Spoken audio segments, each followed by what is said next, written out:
శ్రీ గురుభ్యో నమః. మహాగణాధిపతయే నమః. శివాయ గురవే నమః. శ్రీ కామేశ్వరాయ నమః. నేను మీ సోమేశ్వర శర్మ. మేషం నుండి మీనం వరకు ఉన్నటువంటి రాశి ఫలితాలు నా పరిజ్ఞానం సహకరించిన మేరకు ఈ వారం రాశి ఫలితాలను తెలియజేస్తాను. ఈ రాశి ఫలితాలు ఈ నెల 22వ తేదీ నుండి 28వ తేదీ వరకు వర్తిస్తాయి. ముందుగా గోచారం. మేషంలో శుక్రుడు, మిథునంలో రవి బుధ గురువులు, సింహంలో కుజకేతువులు, కుంభంలో రాహు, మీనంలో శని, అలాగే చంద్రుడు మేషం, వృషభం, మిథున రాశుల్లో సంచారం. కుంభరాశి వారికి ఈ వారం మిశ్రమ ఫలితాలు గోచరిస్తున్నాయి. వృత్తి ఉద్యోగాల పరంగా అనుకున్న స్థాయిని చేరుకోగలుగుతారు. వ్యాపారాభివృద్ధి కూడా చక్కగా ఉంటుంది. ఆరోగ్యం మటుకి ఇబ్బంది పెడుతుంది. గాయనికి సంబంధించి ఆడవారికి, మగవారికి అయితే స్పైన్కి సంబంధించి మోకాలు నొప్పులు, అసిడిటీ, ఇండైజెషన్ ఇటువంటి ఇబ్బంది పెట్టే విధంగా గోచరిస్తుంది.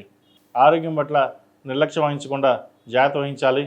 చెడు సావాసాలకు దూరంగా ఉండడం, దుర్వ్యసనాలకి అలవాటు పడకుండా ఉండడం చెప్పదగినది. డబ్బు విషయంలో సాధ్యమైనంత వరకు సేవింగ్స్ రూపేణా వెళ్ళాలి. ఏలినాడు శని నడుస్తోంది. శని ద్వితీయంలో వీళ్ళు చక్కగా ఉన్నా కూడా వచ్చిన అవకాశాలని చేజార్చుకోవడం అనేది జరుగుతుంది. బంధుమిత్రులతోటి సఖ్యత ఏర్పడదు. మనకెందుకు, నాకు నేనుగానే ఉంటాను, నాకు ఎవరు అవసరం లేదు అనే భావన ఏర్పడుతుంది. అటువంటి విషయాలకి దూరంగా ఉండి సహోద్యోగులు కావచ్చు, బంధుమిత్రులతో కావచ్చు ఆనందంగా గడపడానికి ప్రయత్నం చేయండి. అదేవిధంగా విద్యార్థులకు విదేశాలకు వెళ్ళాలనుకునే వారికి మంచి అవకాశాలు కలిసి వస్తాయి. విద్య మీద శ్రద్ధ పెరుగుతుంది. మనం ఏదో సాధించాలి అనే తపన పెరుగుతుంది. ఇది మంచి తరం అని చెప్పచ్చు. మీ పట్ల తల్లిదండ్రులు సంతోషం వ్యక్తపరుస్తారు. మనం ఎలాగో చదువుకోలేదు, కానీ పిల్లలన్నా బాగా చదివించాలి, మంచి ప్రయోజకం చేయాలన్న తపన ఏర్పడుతుంది. ఏం చేసినా వాళ్ళ కోసమే కదా అనే భావన ఉంటుంది. అయితే అందరికీ కాదండి, కొంతమంది సంతానం మటుకి వారి మాట వినకపోవడం, చెడు వ్యసనాలకి బానిస అవ్వడం, ఎదురు సమాధానం చెప్పడం ఇటువంటివి జరుగుతాయి. కాబట్టి ఇటువంటి విష వ్యవహారాలు ఉంటే మీ దగ్గర ఉన్న జ్యోతిష్కుని చూపించి ఏదైనా పరిహారాలు చేయించుకోండి. లేదా సుబ్రహ్మణ్య స్వామికి అభిషేకాలు చేయడం చెప్పదగిన సూచన. ఈ రాశిలో జన్మించిన స్త్రీలకు వృత్తి ఉద్యోగాల పరంగా, వ్యాపార పరంగా చక్కగా ఉందని చెప్పచ్చు. రావాల్సిన బెనిఫిట్స్ ఏవైతే ఉన్నాయో ఈ వారం వీరికి లభించే విధంగా గోచరిస్తోంది. శని ద్వితీయంలో ఉన్నారు. అయితే పంచమంలో గురువు కంబస్ట్ అయ్యారు. సంతాన పరంగా ఇబ్బందులు అనేవి ఏర్పడతాయి.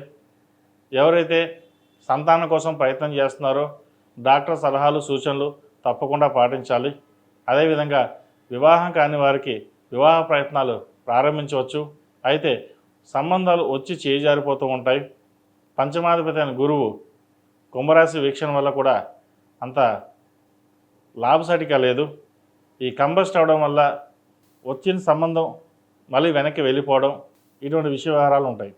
అదేవిధంగా ప్రేమ వివాహాలకు సంబంధించిన విషయ వ్యవహారాలు చాలా జాగ్రత్తగా ఉండాలి. ఏదైనా సరే పెద్దవాళ్ళ నిర్ణయాలకి అడ్డు చెప్పకుండా వారు చెప్పిన విధంగా నడుచుకోవడం అనేది చెప్పదగిన సూచన. ఇది అందరికీ కాదండి, కొంతమంది మటుకే. ఈ రాశిలో జన్మించిన వారు 8 శనివారాల శనికి తైలాభిషేకం చేయడం, అఘోర పాశుపత హోమం చేయించడం చెప్పదగిన సూచన. అదేవిధంగా జీవిత భాగస్వామితో విభేదాలు రాకుండా చూసుకోవాలి. సప్తమంలో కుజకేతువులు, ఇది 36 ఏళ్ళకి ఒకసారి వచ్చింది. అయితే ఈ కుజుడు కేతు కాంబినేషన్ అనేది అంత మంచిది కాదు. కోపం అధికంగా ఉంటుంది. భార్యాభర్తల మధ్య విభేదాలు తెచ్చే విధంగా ఉంటుంది. ఒకసారి విడిపోయే పరిస్థితి కూడా గోచరిస్తుంది. మనం ఎంత సామరస్యంగా ఉన్నా కూడా భాగస్వామి కోపంతో ఉండడం, ఇటు తేల్చుకునే పరిస్థితిలో ఉండడం ఇటువంటి సంభవిస్తుంటాయి.